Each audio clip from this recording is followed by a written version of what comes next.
So under your primary immunodeficiency, you still need to rule out your secondary immunodeficiencies because primary immunodeficiency is rare. So you need to rule out everything else first. So if you have anatomic and mucociliary defects, so you are very much prone to having recurrent or opportunistic infections.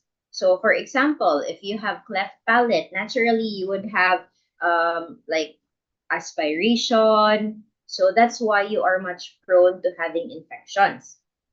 Nasal polyps, aspiration syndrome. So defects in your tracheobronchial tree. So you have your TEF or your tracheoesophageal fistula. So usually it starts off in infancy. So the infant would drink milk.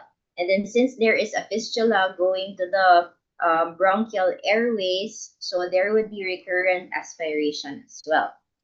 So cysts, vascular rings, tumor.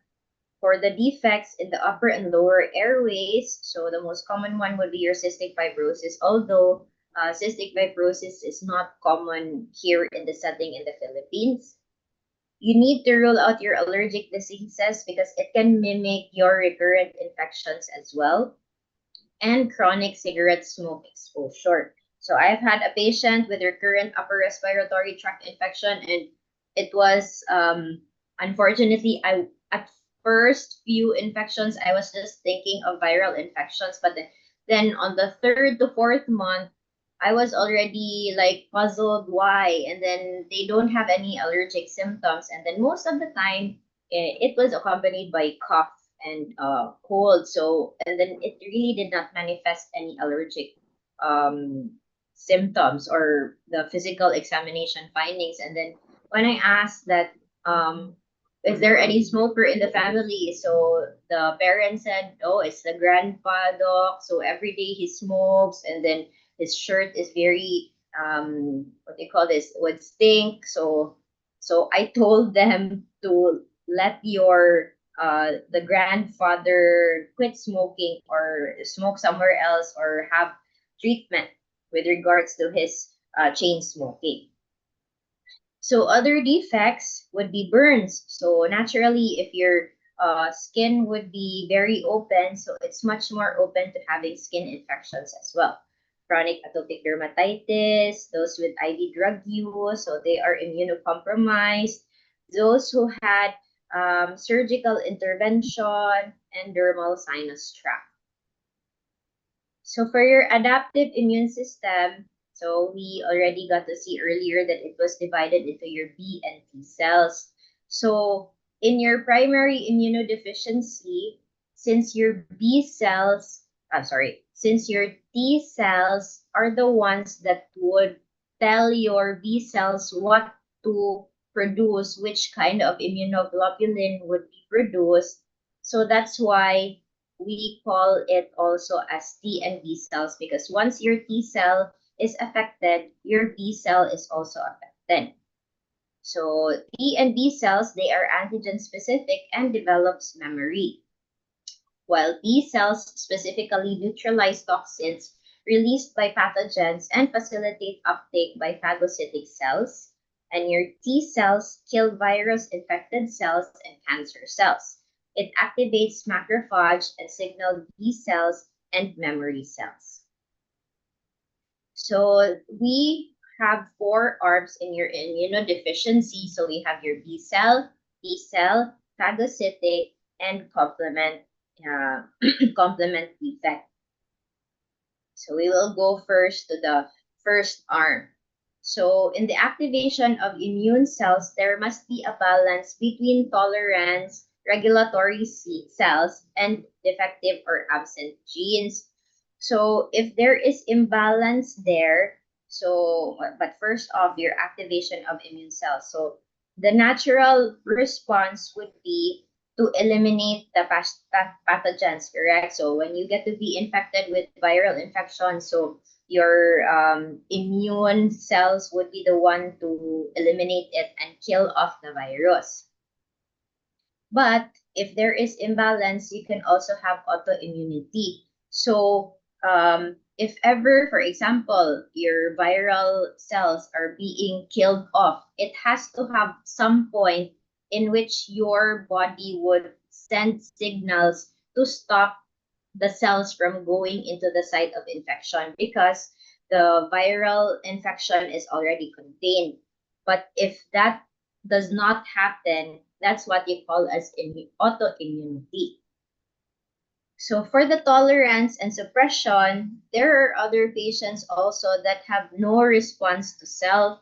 So when you're, for example, your SLE, your autoimmune diseases, so they cannot recognize their own self cells. Okay, I'll just state it as that.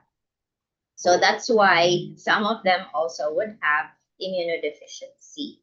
So there needs to be a balance of the two. So this is your 10 warning signs of your primary immunodeficiency. So you have to have at least 2 or more of the following warning signs for you to suspect that you have your primary immunodeficiency. So first off, if you have 4 or more ear infections within a year. So if you just have one, that's just normal. If you have 2 or more serious sinus infection, so despite treatment of antibiotic, then after a few months' time, there would be again another infection or deep sinus infection. So 2 or more months on antibiotic with little effect. So sometimes the patient would be admitted or needs admission because even despite the intake of your oral antibiotics, the patient will still not improve. So they need or their infection is very severe, they would need like meropenem, they have brain infection. So sometimes there is a recommended number of days. For example, if it is CNS infection, sometimes you should give your antibiotics, IV antibiotics for 2 to 4 weeks period. And then 2 or more pneumonias within 1 year. So this is a little common, but you need to rule out your lung and other lung defects as well.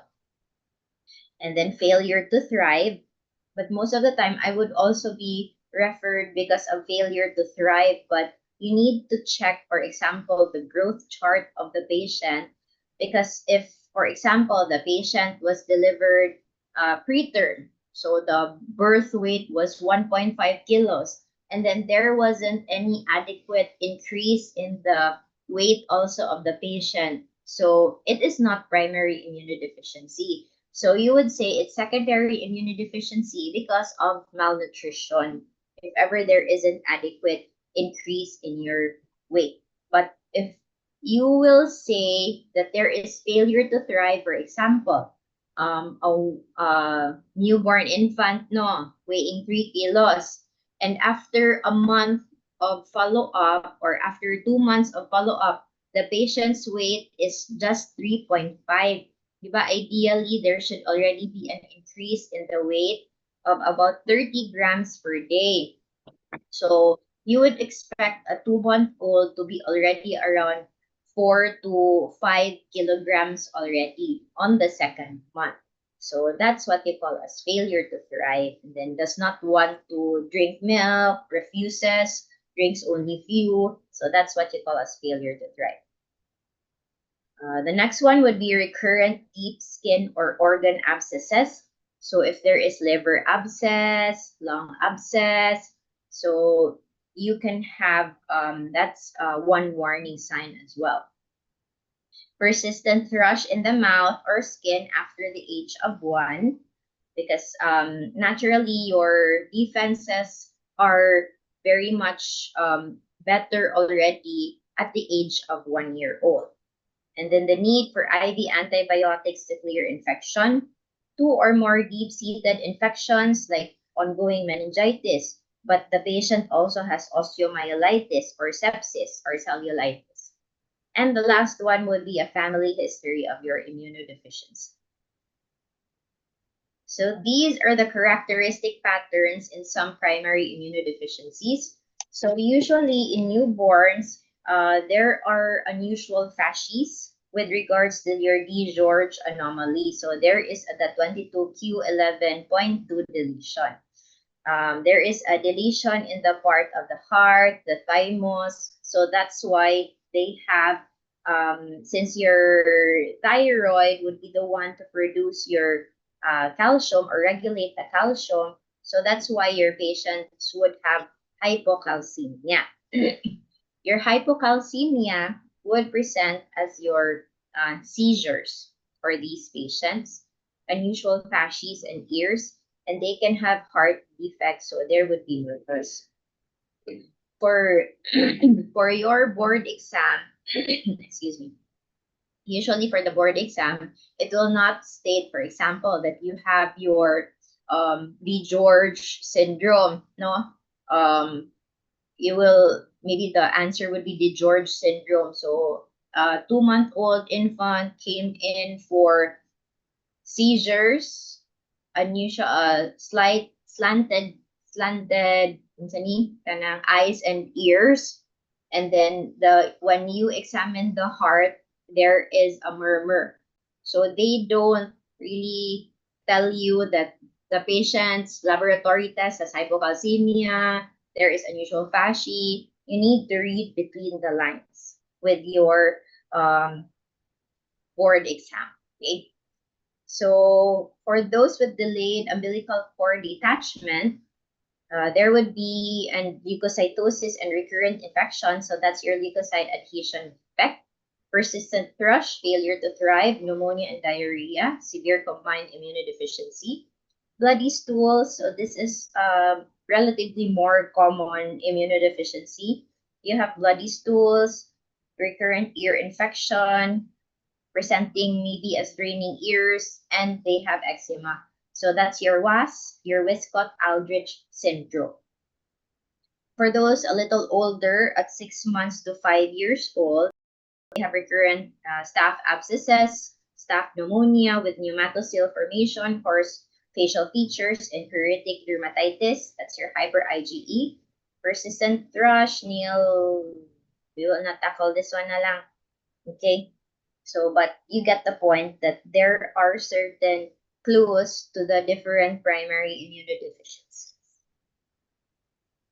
So the initial screening for those with suspected primary immunodeficiency.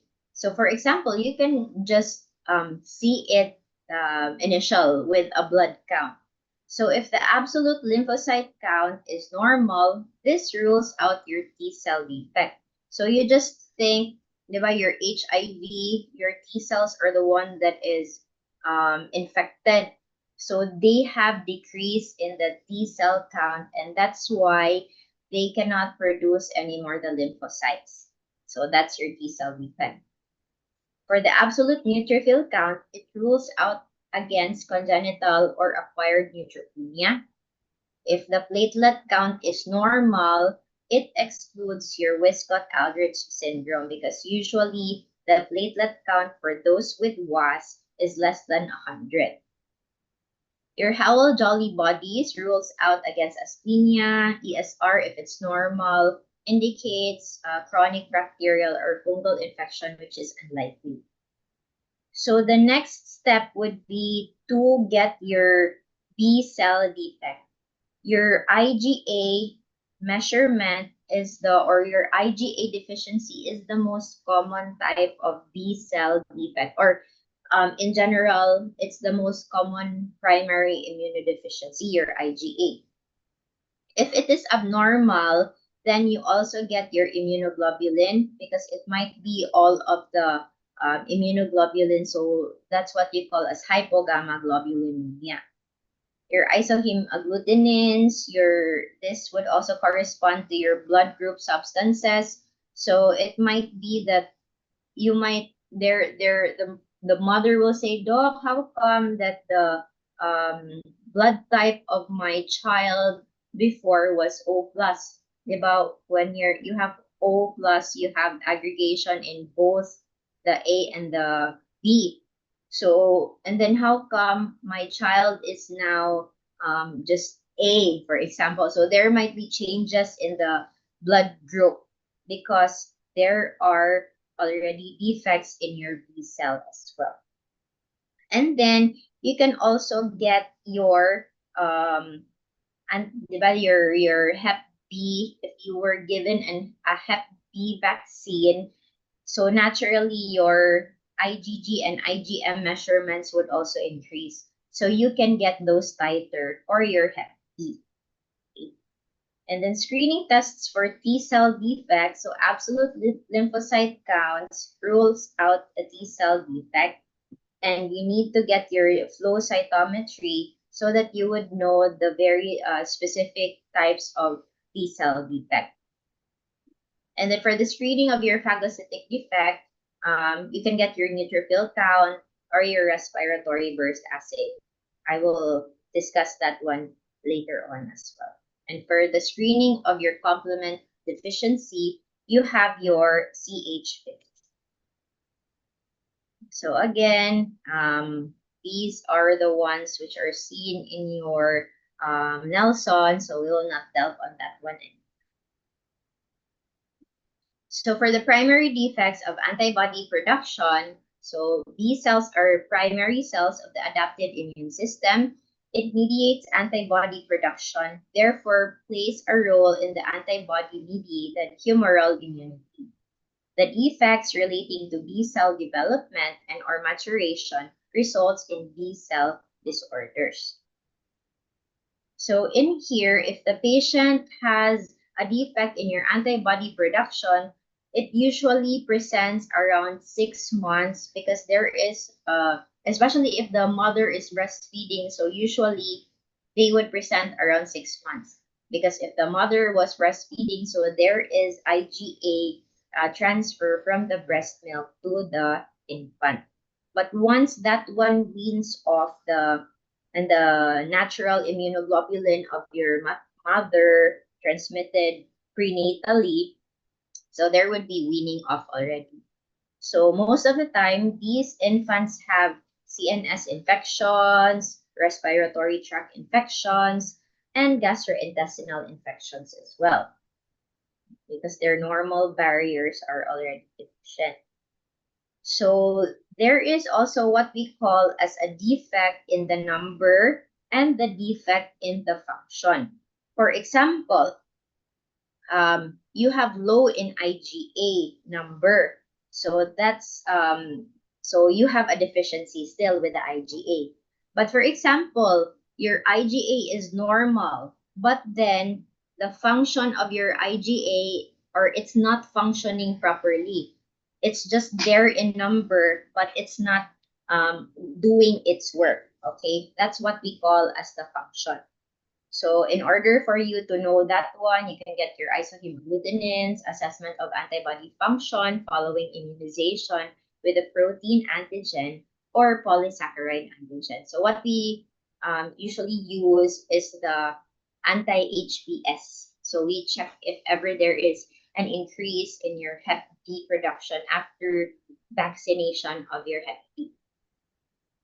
So I'll just present some few cases, okay? There is a 1-year-old and 10-month-old male with repeated infections of the upper and lower respiratory tracts since 6 months of age. So there is a sex-linked recessive inheritance. Immunologic studies reported panhypoglobulinemia, so all of the parameters of your immunoglobulins are low, and nearly total absence of your circulating B cells and negative isohemagglutinins. So eventually, the patient was given IVIG, intravenous immunoglobulin, parenteral antibiotics due to the recurrent infections and with pneumonia and otitis media, and is on prophylaxis of your cotrimoxazole and periodic IVIG infusion. So that's what you call as the X-linked agammaglobulinemia or Bruton's disease. So if you want to go into immunology, you need to memorize everything. But like this one, Jack, etc. Well, but after the board exam, I forgot everything about this one already. Okay. because it's not usual that you have your primary immunodeficiency, but for the board exam, if you want to go into allergy and immunology, it's really interesting also. So you get to memorize everything because when you read on the books of immunology, it's really interesting. I do not know, it's interesting for me. But again, I already forgot all of this. But the important thing is that you have less than 2% or low to absent immunoglobulin levels and B lymphocytes. So for the treatment, you give your IVIG every so a dose of 400 milligrams per kilogram, and that's to be given every 3 to 4 weeks. It contains only IgG, and secreted anti-IgA is not replaceable. So when we check on the IVIG brand, we check if ever there is high IgG and low in IgA as well. And then frequent antibiotic regimen for repeated infection, or as the case was, it was stated in the case earlier that there would be cotrimoxazole prophylaxis. But the ultimate treatment would be gene therapy, but the complication is leukemia. So a typical laboratory finding would be XLA consists of low to undetectable immunoglobulin. So second case, a 1-year-old female came in for high fever, vomiting, poor activity, and poor appetite, lethargic and febrile, and then tonsils and are palpable. Tonsils were palpable and palpable lymph nodes. So laboratory tests were taken. Impression at that time was sepsis, but on blood culture, it drew Staph aureus. But despite vancomycin and meropenem, the fever persisted, and then there was limitation and pain on the with neck movement. On MRI, there showed a deep neck infection, and IV antibiotics was administered for 21 days. So immuno workup, there was a decrease in IgG levels. So the patient was also given IVIG.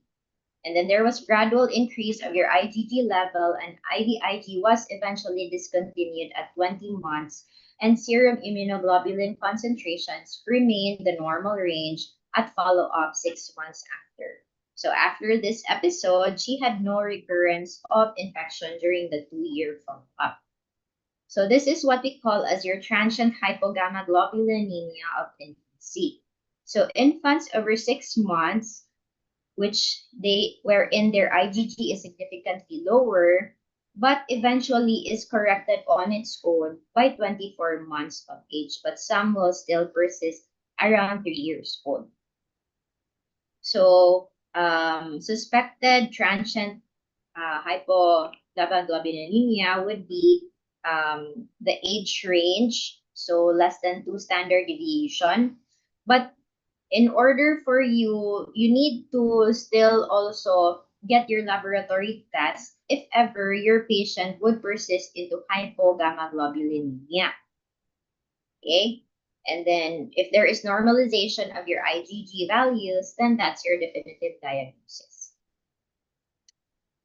It's recurrent infections for those patients with transient hypogammaglobulinemia. And the management would be to give your IVIG. And then you repeat the determination every 6 months. So take note that your IVIG is very expensive also. So it is per gram, 5 grams, it's usually around 20 kilograms. So most of the time, these patients would need like 2 bottles of the 5 grams or 5 bottles. So that would depend on the weight of the patient. So that's why sometimes they cannot sustain the every 3 to 4 months of treatment of the IVIG. And then preventing and treating intercurrent infections and other problems. So you give routine preventive measurements and treatment of intercurrent infections. So next, we have your T cell. So T lymphocytes, so they are in the adaptive immunity. They do not have adequate cellular immune responses and are prone to opportunistic infections. And T cell defects accounts for 5%. So in order for you to recognize the T cell, most of the time, all of the infections would be seen in your patient. So fungal, protozoal, viral, and bacterial. Some manifest in a few years of life, few months of life, and they have eczema, recurrent thrush, diarrhea, fatal reactions to live virus vaccines, and opportunistic infection. So again, we will check on the number and the function. So in order for you to check the function, so you would check the BCG scar as well of the patient. If there isn't any scarring, then you might have a clue that probably maybe your patient does have your T cell defect because there wouldn't be any reaction. So this is a case of EB with severe immunodeficiency as a result of a disrupted development of your thymus. So the patient has dysmorphic features with cardiac defect and low calcium levels. And on karyotyping, there was a deletion of your 22q11.2. So this patient has the George syndrome. So since it is a syndrome, you have defects in different organ systems. And then if you have your Spritzen syndrome, this is a milder form that do not carry the syndromic syndrome. So most of the time they have anomalies, but immunodeficiency is part of the diagnosis. So the treatment would be a prophylactic antibiotic, give IVIG, and the ultimate treatment would be your bone marrow or peripheral blood lymphocyte transplantation. So next, primarily T cell defect would be your severe combined immune deficiency. So this is your bubble boy. So this results from the mutation in any one of at least 13 genes that encode the components of the immune system, which is crucial for lymphoid cell development. And all patients with SCID have very small thymuses containing no thymocytes. So that's why they cannot produce any immunoglobulins, they cannot fight off the infections. So lymph nodes, tonsils, adenoids, Peyer's patches are absent and completely underdeveloped. So they do not have any lymph nodes. When you check the tonsils, it's just flat. So manifestations, they have recurrent infections with different, either viral, bacterial, etc. And they have inability to reject the foreign tissue and has a risk for severe or fatal graft versus host disease. And there is profound T cell lymphopenia, absence of lymphocyte proliferative response to mitogens, and serum immunoglobulin concentrations are low or absent. And then periodic emergency and stem cell transplantation or gene therapy should be done because most of these patients would succumb due to severe infections within the first year of life. So in here you have your WAS, you have your eczema, bleeding on the sides of the eczema, and you have your recurrent infections as well. So atopic dermatitis, thrombocytopenia, recurrent infection. Then the treatment is good supportive care, includes IVIG, use of killed vaccines, aggressive management of eczema associated with cutaneous infections, platelet transfusion, or serious bleeding episodes. Still, bone marrow or transplantation is curative. So next we have your phagocytic. So this is a case of with chronic granulomatous disease. He has recurrent multiple lesions, nodular in character. Initially, it was thought to be BB, but it was just granulomatous masses. So the patient had recurrent fever, respiratory tract infection, and pyoderma, but there was no resolution. So on the test, this is your NitroBlue tetrazolium test. So if you If the patient cannot uptake the blue dye, then you have your chronic granulomatous disease. So it is measured by superoxide production, dihydrorhodamine ability to distinguish X-linked from autosomal forms by flow cytometry. And still, the management would be your stem cell transplant. So next, your complement deficiency. So I think you've already tackled this one in your immunology, so we will not go delve into that one anymore. So these are your defects to the specific complement protein, your C1, C2, and C4. That's your immune complex disease. For those with C3, they have the susceptibility to capsulated bacteria. C5 to C9, susceptibility to Neisseria. Factor D or factor P, they have susceptibility to both bacteria and Neisseria. So other defects in your innate immune system would be eosinophilia. So a rise or the normal value would be less than 450, but it goes up higher early in the morning. And diseases such as allergic, infectious, hematologic, or idiopathic are associated with moderate absolute eosinophil counts. But prolonged eosinophilia is usually associated with end organ damage, especially involving the heart. So that's why if you have constantly elevated absolute eosinophil count, you do your 2D echo. So there are 3 diagnostic criteria for your hypereosinophilic syndrome. So if you have more than 1,500 cells, eosinophils persisting for more than 6 months, or at least on 2 occasions with evidence of tissue eosinophilia, the absence of another diagnosis to explain the eosinophilia, and signs and symptoms of organ development. So you have clinical signs and symptoms of hypereosinophilic syndrome that can be heterogeneous because and it involves your diverse organ system. So most of the time you check your 2D echo. These are the causes of your neutrophilia. You can see this one in your Nelson's as well. The causes of your monocytosis. So most of the time they are inflammatory disorders or hematologic disorders. Okay. Question? You can just type in your questions, okay? If you have questions. None? I will proceed. Okay. See, a lighter lecture this time.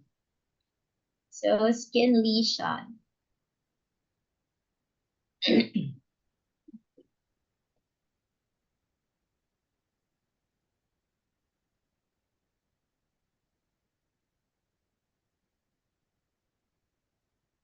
Are the slides moving?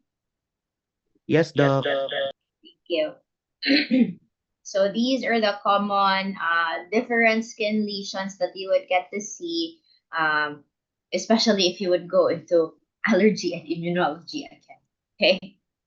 So in order for you to get the diagnosis, but I know that your batch or your what you call this because you already have your cell phones like that, you can just send a picture of your to your consultant, and then the consultant will just say, okay, this is the diagnosis, etc. I will answer na lang the question later, ha? Okay? Because I already started the second lecture. I'll just answer that one. You just type in your questions, okay? So when you describe your skin manifestations, you do a complete history and thorough TZE, and your skin would include your mucous membranes, genitalia, anal region, and your hair and nails as well. So when you describe, you check what is the type, the color, margination, consistency, shape, arrangement, and distribution of lesions. So we'll just breeze through. This is your macule. I will not read na lang ha. This is your papule, so it's elevated but smaller in size. Your plaque is elevated and then but bigger. Your nodule, there is a fluid inside also. A wheal, so the cutaneous area or the dermis is affected. This is your vesicles. So most of the time, your chickenpox is a vesicular lesion. Your pustule, so there's pus inside. Crust, so usually blood coming from infections. Erosion, so there is denudation of your skin. Ulcer, it's much more deeper.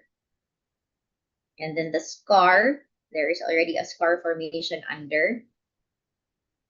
Atrophy, so diminution of some layers of the skin. And these are the different lesions on the skin: raised, depressed, flat, fluid, or vascular. And then this is also how you would identify. I got this one from the Derma book, what was the name of that book in Derma? You can see this one in the Derma book. So at least you would have a clue if it's just solitary. These are the differential diagnosis. If it's multiple, then these are your diagnosis. If it's just localized, but if it's generalized, so these are your differential diagnosis. So for the allergic skin disorder, so we already had our lecture with atopic dermatitis. I'll just breeze through with that one. Your pre-dilated sites and your steroids. And then the treatment, we already discussed that one. So this one is your seborrheic dermatitis. So this is your cradle cap. This is your diaper dermatitis, but it's still under your seborrheic dermatitis. And this one, seborrheic dermatitis, that you can see in your adulthood. So as you can see here, there is a green to yellow plaque. Okay, that's your clue for your seborrheic dermatitis. So usually seen at 1 year old, but it can be seen also in older children. So the description would be diffuse or focal scaling and crusting of the scalp, or a greasy, scaly, the one that I showed the picture before, a greasy, scaly erythematous papular dermatitis and non-pruritic. And then the location is usually at the face, neck, retroauricular areas, axilla, umbilicus, and diaper area. Usually this is self-limited and you can apply your lotion or baby oil. That's what I usually tell the parents for those with seborrheic dermatitis, to just apply the baby oil before bath. Or if it is erythematous, you can apply your low potency steroid if inflamed. And you can also have your ketoconazole shampoo. So next would be your contact dermatitis. It is an acute or chronic inflammatory reaction to substances that come in contact with the skin. So this one, it's an industrial solvent, so it's very harsh to the skin. That's why there are bolus lesions. It looks like the patient's skin is like a paper na, because there is shedding of the skin. So to differentiate that one of your irritant contact dermatitis from your allergic, so irritant is caused by a chemical irritant. So, but for your allergic contact dermatitis, it is triggered by an allergen or a delayed type of hypersensitivity. So the one that I mentioned, the rubber, the nickel, so those are your allergic contact dermatitis. So these are the most common irritant toxic agents. So soap, even with the harsh soaps, so you can have your irritant contact dermatitis as well. So acids and alkali, solvents, plants, and others. So your irritant contact dermatitis, initially there would be erythema with a dull, non-glistening surface. And eventually there would be vesiculation, so this one, or blister formation, erosion, crusting, shedding of crust, and scaling, just like in a chemical burn, erythema, necrosis, and then shedding of the necrotic tissue, ulceration, and eventually healing. So management, of course, it's very important to prevent it from happening. So avoid irritant and caustic chemicals, wear protective clothing, and if contact does occur, wash with water or a weak neutralizing solution. You can apply your barrier creams. And in occupational irritant contact dermatitis that persists despite of adherence, so maybe a change of job is necessary. And if needed, you can apply your topical steroids. So this is your acute allergic contact dermatitis of the lip, secondary to a lipstick. So the allergic contact dermatitis, there is eruption of the rash, which starts 2 days after the patient is exposed. So that's your sensitization. And repeated exposure is faster on the second time. So there would be erythema, papules, vesicles, erosion, crusts, and scaling. And the symptoms would be intense pruritus, sting, and pain. So this is also very painful. So to diagnose this would be patch test, not the allergy test. And management would be topical steroids, and preventive, avoid the triggers and apply emollients as well. So these are your common contact allergens. So your paraphenyldiamine is one component in the hair dye as well. So these are the common ones that we have. So just to differentiate the two with your irritant and allergic, your irritant, right after you get to be exposed, so that's your clue, there would already be manifestation. But for your allergic, usually it happens several hours after the exposure. And with prolonged exposure, it would be more prominent already. And then that's just the one that's important in that one. So urticaria and angioedema, we already mentioned this one yesterday. So allergic disorders associated with drug reaction. So this is your erythema multiforme. It is an erythematous macule, papule, vesicle, bullae, or urticaria appearing plaques to patches of confluent erythema. So you have a classic donut shape. So this one, there's a halo, and then a pale inner ring, and a dusky purple necrotic center. And then it's characterized by an abrupt, symmetric cutaneous eruption. So that's your target, like or iris or bull's eye papule. So that one, you have different forms. You have your major and minor. Your major would already have cutaneous involvement of 2 or more mucosal sites. So you also check your oral mucosa, your genitalia, like that. But for your minor, it's mainly cutaneous. But if there are some who would have mucosal involvement, but it's just one site. But the patient, it's not so toxic compared to that of your EM major. So the treatment would be emollients, antihistamine, anti-inflammatory agents, because these are painful as well.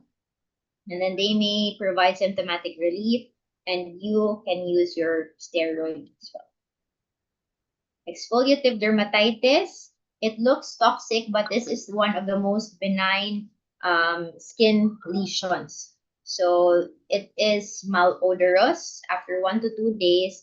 It's like a sunburn, okay, that the patient would have shedding on the patient. So you just discontinue the offending drug, daily bath, emollients, antihistamines, and some topical corticosteroids. I've seen several patients already with fixed drug eruption. So This is a well-defined circular hyperpigmenting plaque that recurs as one or few lesions, always in fixed location. And then it is seen in general genitalia, or it can be seen anywhere. So I've had a patient who, upon intake of the paracetamol, would have this rash that would appear in the same area, and they didn't know at first that it was coming from the paracetamol. And then another instance after, because this lesion would still appear even 6 months after, 6 months to a year after. So that's why it's called fixed drug eruption. And then it will still appear the same area all throughout if the patient is exposed to the same drug that they are allergic to. But this doesn't have any manifestations on the different organ system. It's just the skin. So the management would just be drug avoidance, because even if you give your antihistamines, there wouldn't be any effect to it. It would just take its natural course. So next, one of the severe ones, your SJS and TEN.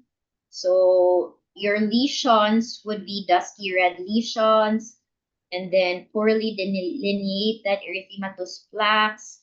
But the most important here is the percentage of your detachment. So for your SJS, it's less than 10%.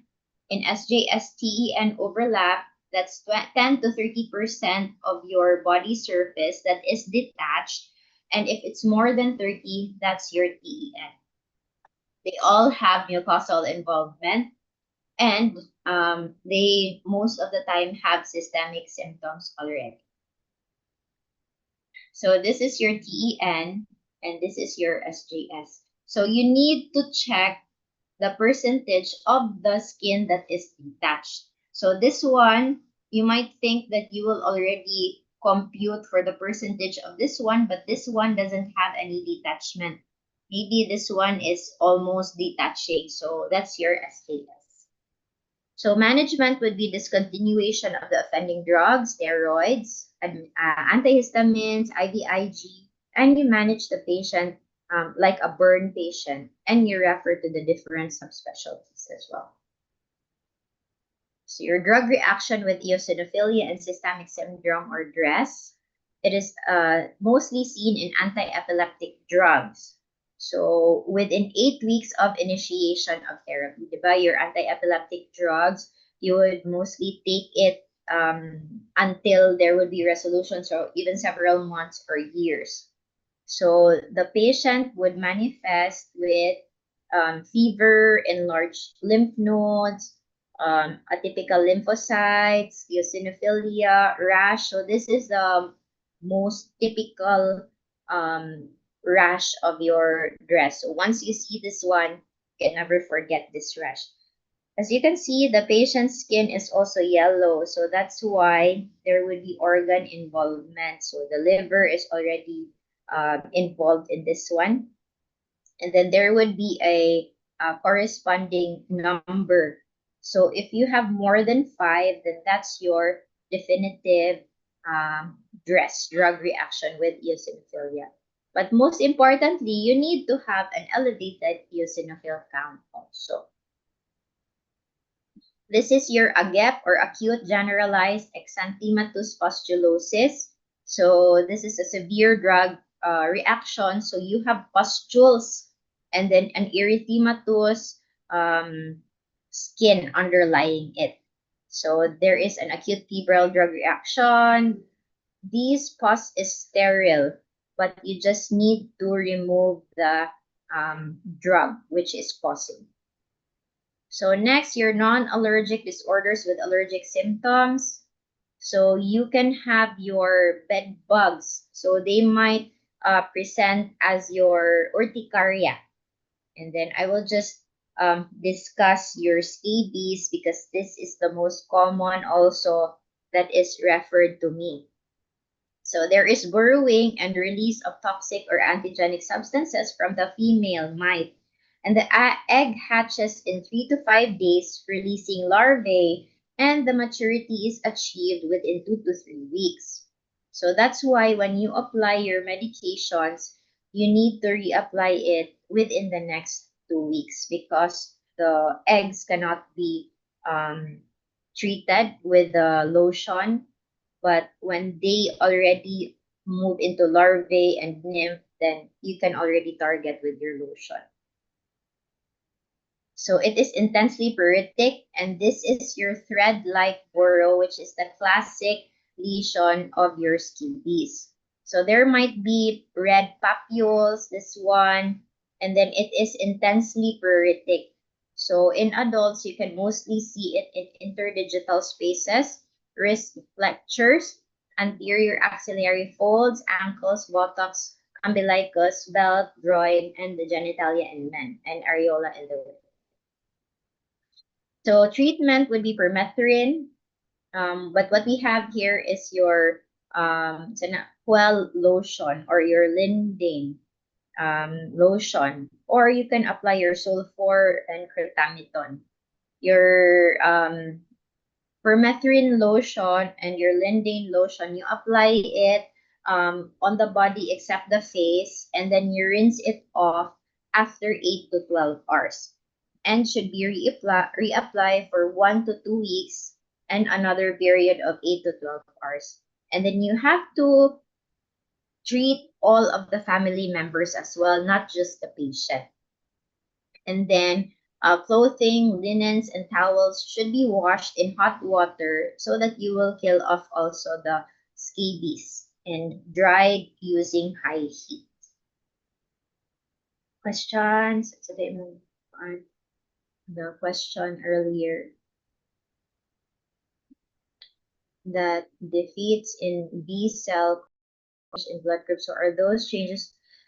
If you treat that one, then you can have, or if you, for example, if it's caused by the IVIG, or when you replace it with your IVIG, so you can go back to its normal blood group. But again, these are very rare, okay, when there are changes. So there are instances, Manggod, before that how come the blood type was changing because of your isohemagglutinins. It can still go back to its normal blood type. Okay? Questions? Doc, I just wanted to clarify, Doc. Are hives and eutrichia are they same, Doc? Hives? What was And it? hives and Urticaria? Yes, urticaria. urticaria and hives. They are the same. And wheals are little different, right? And we have it Wheals in. are the bigger types of your urticaria. It's still a term, but it's still under your urticaria. So they are all same. Yes, but it's just that the wheels are bigger types of your urticaria. Okay, thank you, Doc. Okay. Thank you. I wasn't able to mention that one as well. We'll just breeze through it one more lecture before it will turn to 9 a.m. Okay, so that we will just have one more topic tomorrow. This is not the one. Wait.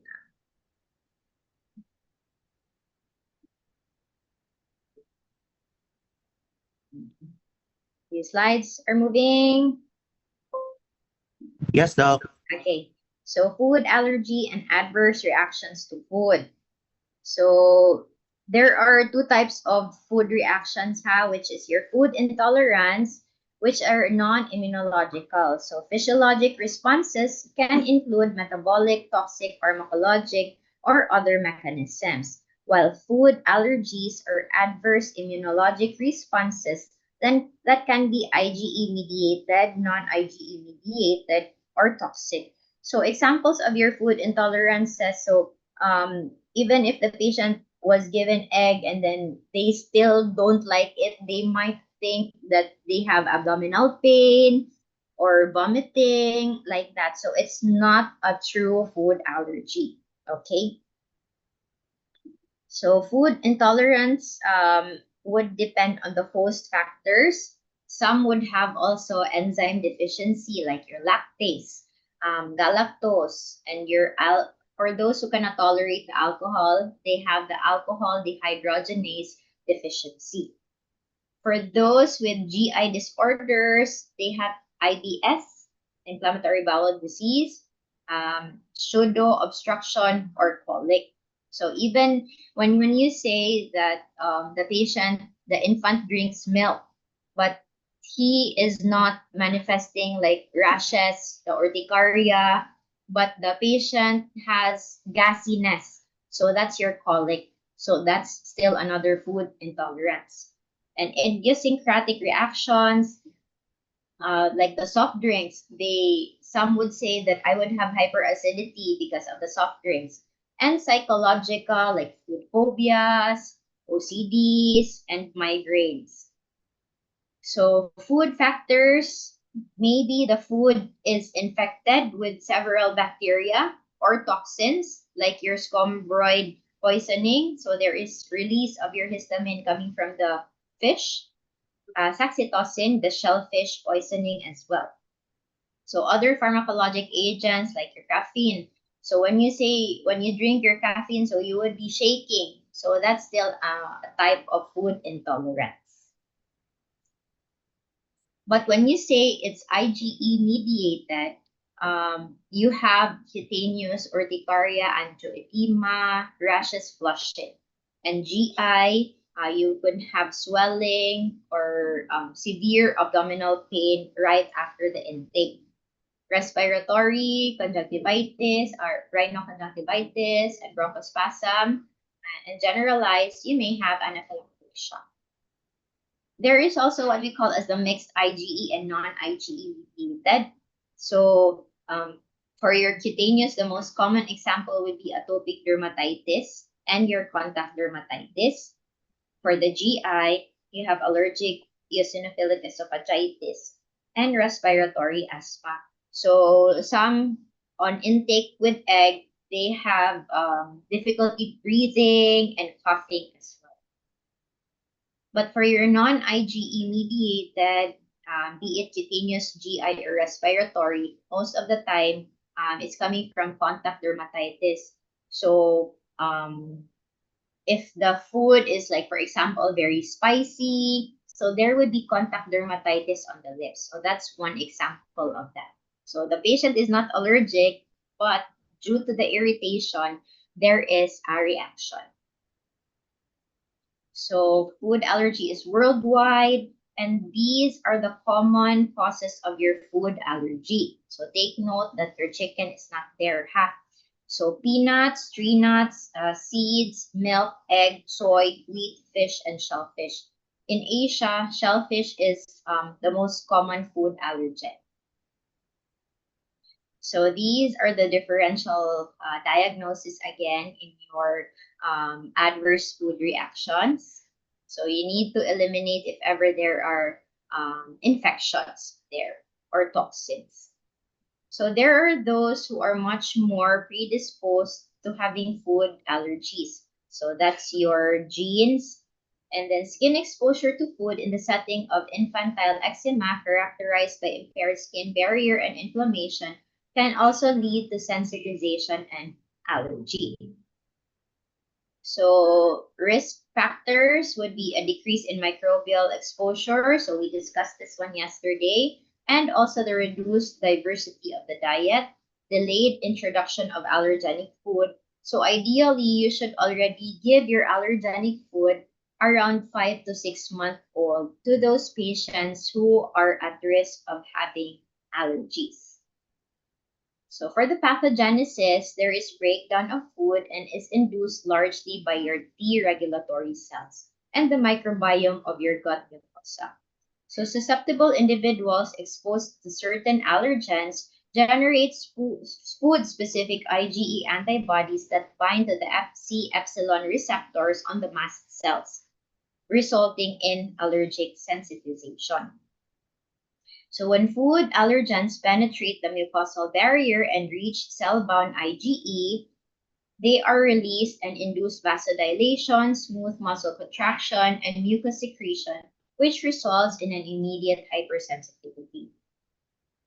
So these are the usual age of onset of your food allergy. Okay, so different. It's usually for the fish and shellfish. They can still present as late as in adulthood.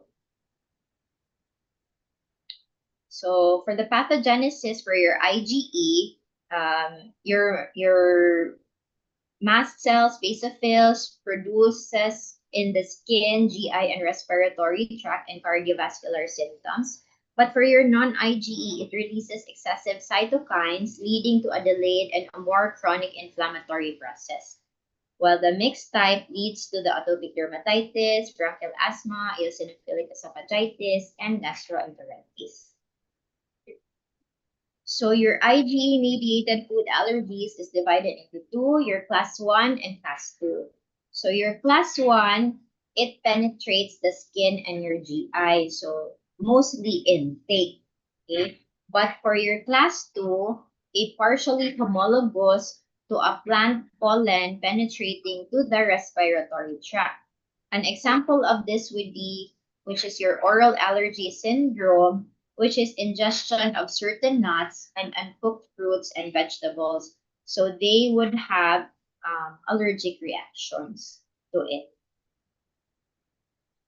So in infants and children, GI, GI manifestations would be spit ups, vomiting, and diarrhea, and poor weight gain and irritability. While you have your pollen food allergy syndrome or your oral allergy syndrome, it is an IgE-mediated hypersensitivity to certain uncooked or unprocessed plant-based food that occurs in many older children who have pollen-induced allergic rhinitis.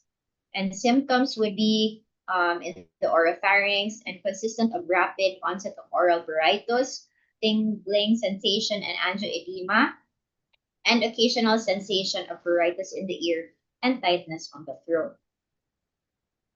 So here, the symptoms are generally short-lived and are caused by local mast cell activation upon the contact. So these are your examples of your, if you have a birch tree pollen, so intake of your apple, etc., would have a reaction. So you can also manifest as your atopic dermatitis. We will just skip that one. You can manifest with urticaria, perioral dermatitis. So this is caused by a substance in the toothpaste, gums, lipstick, or medication. So in infants, when they take the citrus fruits, they have a reaction, so perioral dermatitis, because of the benzoic acid, which is seen in citrus fruits. Some patients would also have flushing and may be caused by your auricular nerve or your Frey syndrome. This is a familial syndrome wherein the patient would have a generalized flushing when exposed to citrus fruits as well. So other respiratory manifestation, rhinoconjunctivitis, anaphylaxis. You could just read on this one. This is not included in your exam. So how would you diagnose food allergies? So the food suspected of provoking the reaction and the quantity ingested. So you need to check if it's even with just little intake, you can still have your food allergies. While and then you ask also the interval between the ingestion and the development of symptoms, because most reactions occur within minutes to 2 hours. So most of the time the patients would say, Doc, I ate chicken and then I was very itchy at nighttime. I ate the chicken lunchtime, but I was very itchy already in the evening. So the history is not so good with regards to the food allergy. And then the types of symptoms elicited by ingestion, which may suggest the pathophysiology of the adverse reaction. Whether ingesting the suspected food produced similar symptoms on other occasions, because reproducibility is expected. So again, when you eat the certain food, you need to have the same allergic reaction every time you eat it. And then whether other enticing factors such as exercise are necessary. So there are times that when the patient would exercise, there would already be a release in the mast cells, and then there is intake of shellfish. The patient would manifest as having difficulty of breathing, but that's not a true food allergy. And then at the time interval since the last reaction of the food, because evaluation for potential resolution of allergy may be warranted. So most of the time, if you have food allergies, if you did not treat it, it usually does not resolve within the next few days. So this is just how, or an algorithm for the diagnosis of food allergy. We will not delve into that one. And then the diagnosis, again, it's through medical history. And then you can refer it to your allergy and immunologist for possible skin prick testing. And definitive studies must be performed before recommendations are made for avoidance or the use of highly restrictive diets that may be nutritionally deficient, logistically impractical, and disruptive to the family. It may be expensive also, and a potential source of future feeding disorders. So I've had patients no na they were told also by their pediatricians to stop eating the egg because that's the one that caused the asthma. But based on history, even if the patient eats, there isn't any manifestation of the asthma. So that's why. And then the parents would say, Doc, I'm afraid already to give the egg. So what I do is that I do the skin testing, check if it's positive or negative. If it's negative, then it's just all in the mind. Okay? So that's how you would do it. And then oral food challenges to rule out, but carried out by an allergist, then do elimination diet. These are some of the cross-reactive proteins that you would get to see. So this is not anymore important on your part. And treatment would be identification and elimination.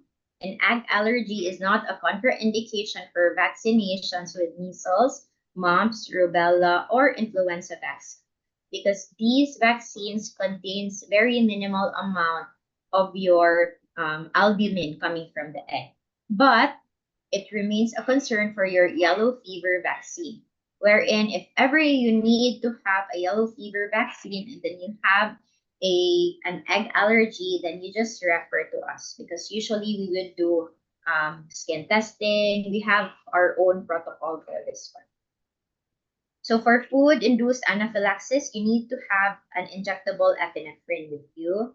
And resolution of allergies, you need to reevaluate because some allergies, for example, like your milk, it's usually resolves within 3 to 5 years old, while your egg, they would resolve around 5 to 8 years old. But for shellfish allergy, it's usually lifetime. So in the US, since they have, US and Europe, they have a very severe peanut allergies. So they give oral immunotherapy, but along with omalizumab. But studies are still ongoing with this. And then regular ingestion of baked products with milk and egg may accelerate resolution of your milk and egg allergy. So what I usually do if ever they have their milk and egg allergy, so I let them eat first mga bread, cupcakes, cakes. If they can tolerate, then they can try a small piece of the pure egg already, or drink a small piece of, or small like 1 ml first of the milk. If they can tolerate, then they can increase the dosage. So prevention, delayed introduction of food increases the risk of allergies. So that's why we give it at 5 to 6 weeks old.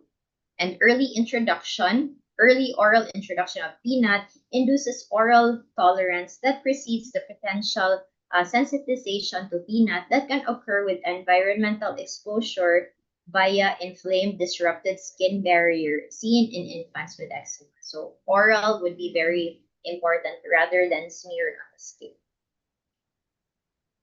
So there is no evidence in supporting maternal diet restriction while pregnant or breastfeeding. So if the mother does not have any food allergies, then go ahead.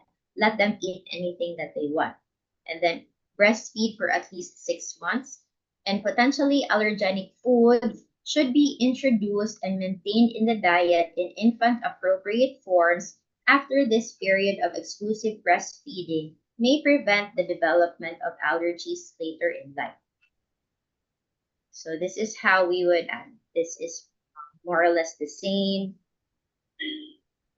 That's the end of the food allergy lecture. Question?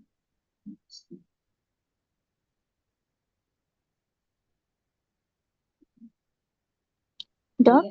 you mentioned now that for um something with chicken, or you would do a skin test, and then if it is like egg allergy, you would do a skin test, right? Yeah. So how does it work, Doc, with the food allergy doing a skin test? It's Will it, yes. What's your yeah, will it be like, yeah, that's my question, Doc, that how does like food allergy work with the skin test? it's already a water-based allergen that we have in the clinic. So you just dip it in a well, and then the egg allergen is already there. It's already in our skin testing well. Okay, so you just dip it and then you scratch it on the skin. Okay, thank you, Doc. So we already have our like individual it's already processed food made into a like liquid form. Okay. Other questions?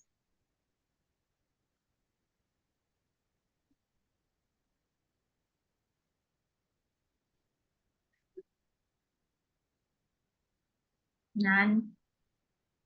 Other questions? You can just ask your question na lang tomorrow if ever you have other questions. Okay? Okay, thank you. Thank you, Doc.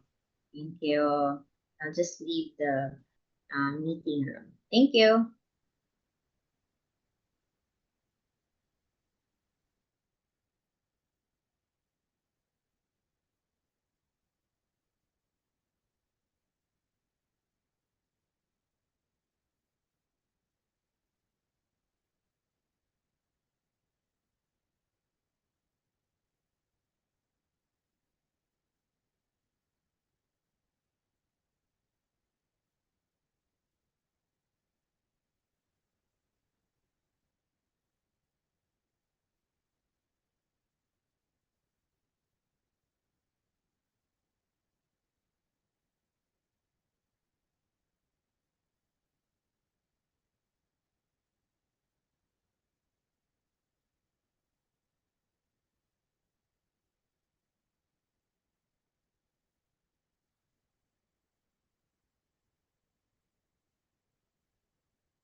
Hello, good morning. Good morning, Doc. Right. Morning, So you just ended with your previous lecture, no? Yes, Doc. You guys want a 5-minute break? Pwede na, Doc. Okay, sige. Let's start at 9:10. Thank you, Doc. Okay, sige.